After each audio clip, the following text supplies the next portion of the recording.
Hi friends, today we will talk about how to fix or how to solve the problem of not opening on the application of Google Wallet. You will click on settings.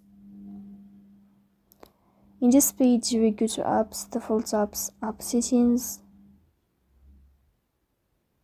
In this list you will search about Google Wallet and you will enter here.